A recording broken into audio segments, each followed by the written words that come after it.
Now let's discuss the back of the thigh. The other name for the back of thigh is the posterior compartment of thigh, or it is also called as the flexor compartment of thigh, or also called as the hamstring compartment. So back of thigh or posterior compartment of the thigh, or depending on the action, it is also called as the flexor compartment, or it is also called as the hamstring compartment. This compartment consists of three muscles. They are semitendinosus, semimembranosus, and biceps femoris. These are the three muscles which are present in this compartment. If you see this picture here, you can see this is the cross section of the thigh. This is the femur. So this is the anterior compartment of thigh. This is the posterior compartment of thigh, and this is the medial compartment. What we are discussing is this compartment. So this compartment has three muscles: semimembranosus, semitendinosus, and biceps femoris. So these three muscles are called as hamstring muscles, and these muscles are supplied by the perforating branch of the profunda femoris artery, which in turn is a branch of the femoral artery, and the nerve supply is by the tibial part of the sciatic nerve. And as the name indicates, the flexor compartment, so this compartment has the three muscles which have the same action. All three muscles have the same action, that is the flexion of the knee joint. So you should remember, it flexes the knee joint. Before we study these muscles in detail, some of the important points to be remembered, which are in general common for all the three. One is, all the muscles of this compartment take origin from something called as ischial tuberosity. So this is the hip bone or innominate bone, this is the ilium part, this is the pubis, and this is the ischium. So there is a prominent part here, this is called as the ischial tuberosity. So all the three muscles of this compartment take origin from this part of the ischial tuberosity. So if you see the superior-medially, this will be for the origin of the semimembranosus, and below it will be for the origin of the semitendinosus as well as the biceps femoris. So all the three muscles will take origin from the upper part of the ischial tuberosity. All these three muscles cross both the joints, that is the hip joint as well as the knee joint, and hence they have action on both these joints, hip joint as well as the knee joint. And these muscles will get inserted either on the tibia or the fibula. So they cross the knee joint and then descend downwards and either get inserted to the tibia or the fibula. So they cross both the hip as well as the knee joint. The importance is that they have action on both the hip joint as well as the knee joint. As the name indicates, they act as the chief flexors of the knee. So the main action will be on the knee, and they act as the chief flexor depending on the name, flexor compartment. But apart from that, because it also has action on the hip joint, that is secondary movement, they act as the weak extensors of the hip.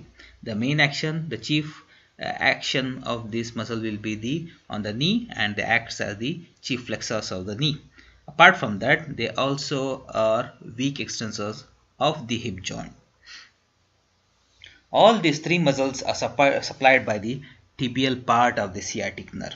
If you see here, so in this picture you can see this is the sciatic nerve. So this is the lumbosacral plexus or sacral plexus, which begins from L4, L5 and ends at S3. So if you see here this nerve has been colored in two colors here. So this is the whole nerve is sciatic nerve. This is the common peroneal nerve or fibular nerve, and this is the tibial part of this sciatic nerve. So the tibial part of sciatic nerve will be supplying these three muscles of the posterior compartment of the thigh. The blood supply is from the profunda femoris artery. So these are some of the important general points for the muscles of the posterior compartment of thigh, that is the hamstring muscle. To begin with, the first muscle to study in detail, the first muscle will be the semitendinosus. This is called so because of a long tendon and a short belly. If you see this muscle here, you can see, as soon as you see, you can see a long tendon. Actually it should be still longer. It will have a very long tendon and a short belly. Okay, here the belly has been shown much larger, but the belly will be much smaller actually, and it will have a long tendon. So depending on the shape of this muscle with a small belly and a long tendon, so that's why it is called as semitendinosus. This muscle will be posterior-medial. So this is the medial part, this is the lateral part. Okay, so this will be behind because it is belong to the posterior compartment, as well as it is medial. So it is posterior medial in the thigh and superficial to the semimembranosus. If you see deep inside, you can see this is the semimembranosus. Okay, so this is superficial to the semimembranosus. This is the semitendinosus. Origin of this muscle, as I said before, all these muscles will be taking origin from the ischial tuberosity. So this also takes from the ischial tuberosity. So this will be taking origin from the inferomedial impression of the ischial tuberosity. If you remember this picture, so it will be taking origin from the inferomedial part. So inferomedial part of the ischial tuberosity, along with the long head of the biceps. This is the long head of biceps. The biceps femoris has two parts, two heads. So this is the long head. So here this is the long head, and the short head will be on the other side, deep inside. So this is the long head. Long head of biceps femoris as well as the semitendinosus, they will take origin from the same point. That is the inferomedial impression of the upper part of the ischial tuberosity. The insertion of this muscle, semitendinosus, it descends, crosses the hip joint as well as the knee joint, and goes toward the medial side of the tibia and get inserted to the medial surface of the tibia behind the sartorius and the gracilis. Along with the gracilis as well as the sartorius, it will get inserted to the medial side of the tibia. This is the insertion. So origin from the ischial tuberosity, and insertion will be into the medial side of the tibia. Nerve supply, as you already know, it will be from the tibial part of the sciatic nerve, the root values being L5, S1 and S2. The actions, as you already know, it is the chief flexor. This is one of the chief flexors of the knee. Along with that, as I said before, it also acts as the weak extensor of the hip joint. Apart from these two actions, in case of semi-flex knee, it also acts as a medial rotator of the leg. In case of semi-flex knee, it also acts as the medial rotator of the knee joint or the leg. Not exactly at the knee joint, it will be at the hip joint itself, but it will be medial rotation of the hip joint or the thigh. And when the hip is extended, in that case it will be acting as the medial rotator of the thigh itself.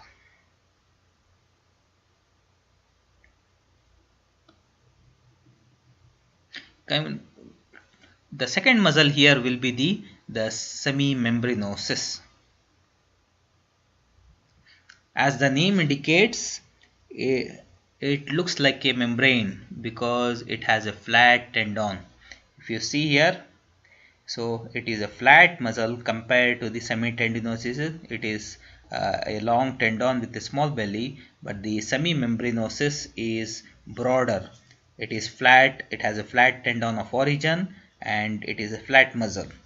And this muscle will be, that's why it is called as semimembranous. It looks like a membrane, and it is posterior medial to the posterior medial in the thigh, as well as it will be deep to the semitendinosus. This semitendinosus, deep to that will be the semimembranosus. Origin of this muscle, as I said before, it will be from the ischial tuberosity, but the superior lateral part of the ischial tuberosity. Insertion will be to the groove on posterior surface of the medial condyle of the tibia. So it will be into the groove on the posterior surface of the medial condyle of the tibia, just below the as well as medial to the condyle of the tibia will be the insertion of this muscle. If you can see here, so this is the same muscle, semimembranosus, taking origin with a flat tendon and going down and crossing the hip joint as well as the knee joint and get inserted to the medial condyle of the tibia.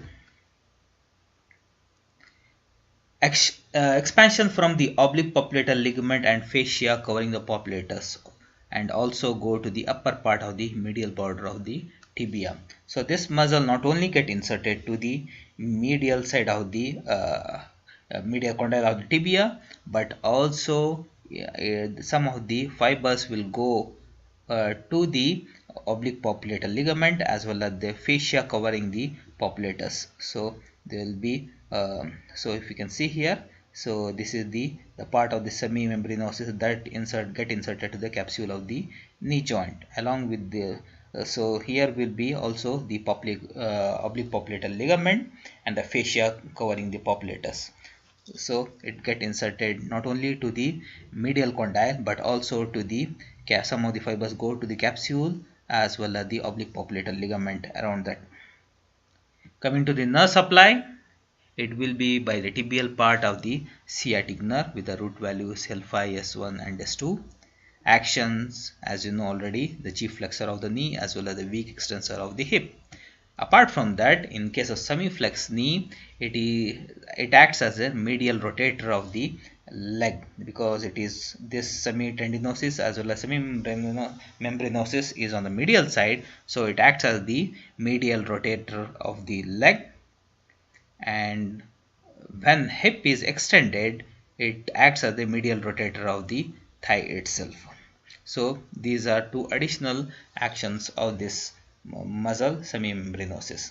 Coming to the last muscle in this posterior compartment of the thigh, that is the biceps femoris.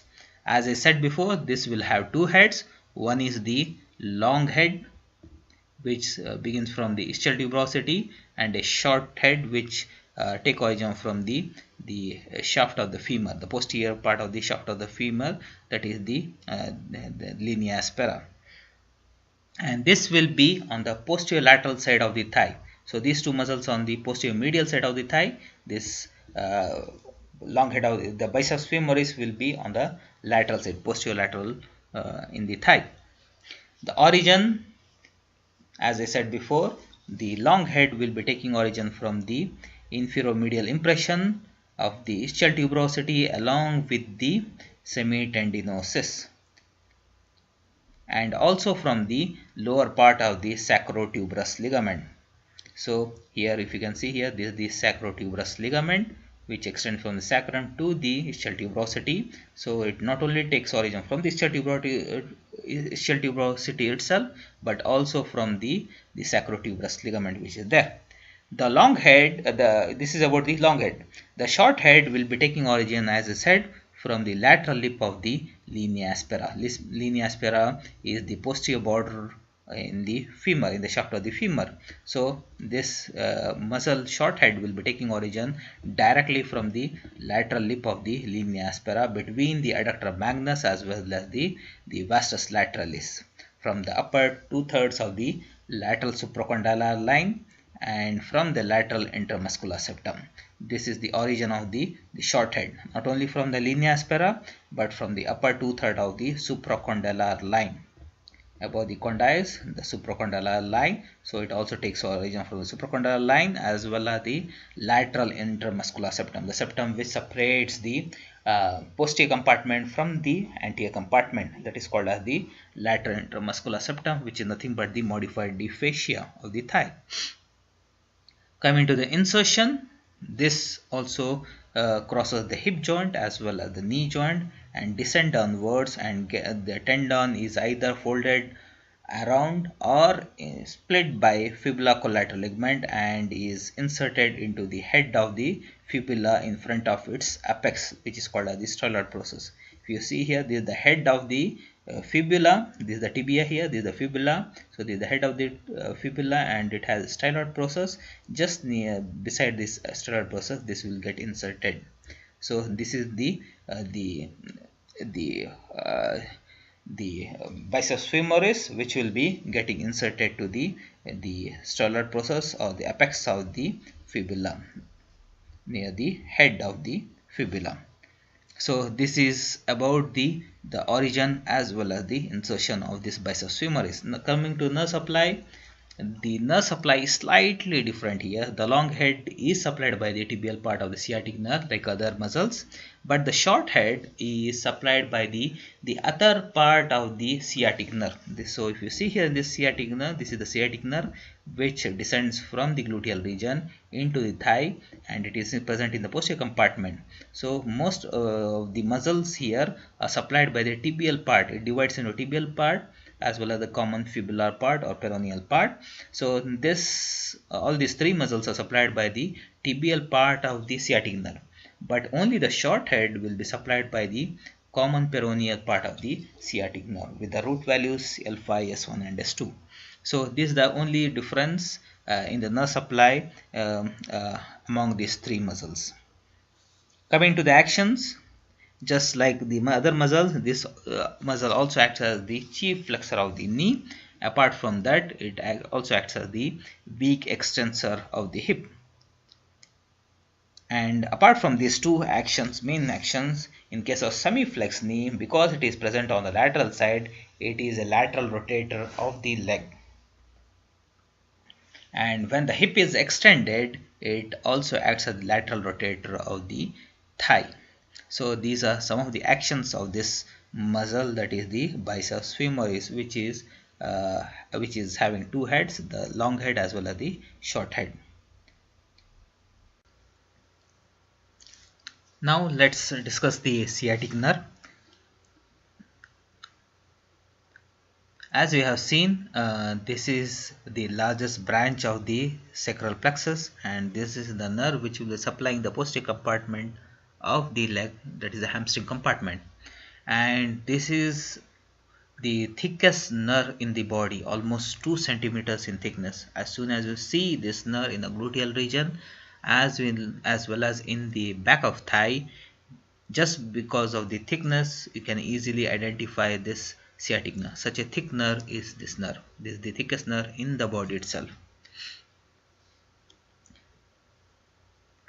It begins in the pelvis and terminates at the superior angle of the popliteal fossa by dividing into tibial as well as the common peroneal nerve. If you have seen this picture, so this is the sciatic nerve. This is coming from the gluteal region and descending all the way into the posterior compartment of thigh, and it goes along the thigh muscles and just above the popliteal fossa.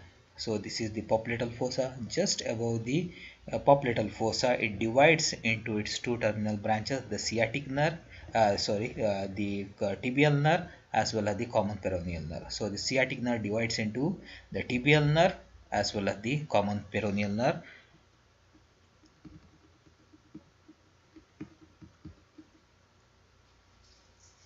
Just at the superior angle of the popliteal fossa. So this is the sciatic nerve. The origin and root value of this nerve is, as you know, it begins in the sacral plexus, and the tibial part is formed by the ventral division of the anterior primary rami of L4, L5, S1, S2 and S3.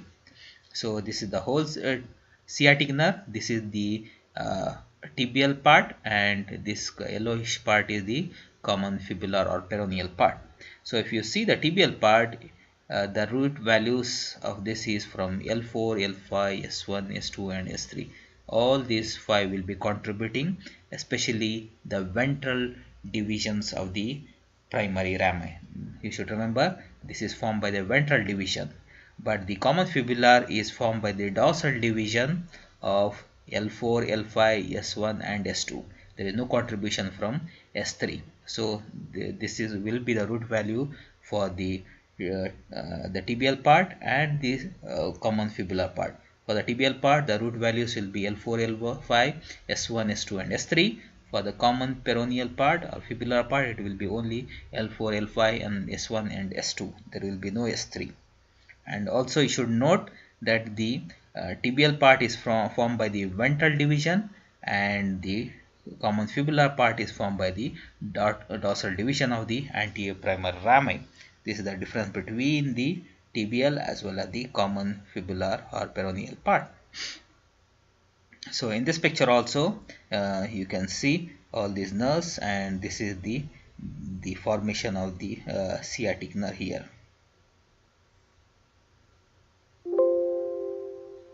So the same is coming down. This is the sciatic nerve seen from behind. This is the origin of the sciatic nerve from L4, L5, S1, S2 and S3, which is the ventral and dorsal divisions joining together here, and then they descend as the sciatic nerve. So here the same thing is seen from behind, and these are the two divisions of the sciatic nerve. Branches, it will be giving articular branches to the hip joint, and the muscular branches, as we already seen, it will be supplying some of the muscles in the thigh, the posterior compartment of thigh, especially the semimembranosus, semitendinosus and long head of biceps femoris, which is supplied by the tibial part, and the short head will be supplied by the common peroneal part. And this tibial part also supply the ischial head of the adductor magnus, and the common peroneal part will be supplying the short head of the biceps femoris, as I said. Okay, so this will be the muscular branches in the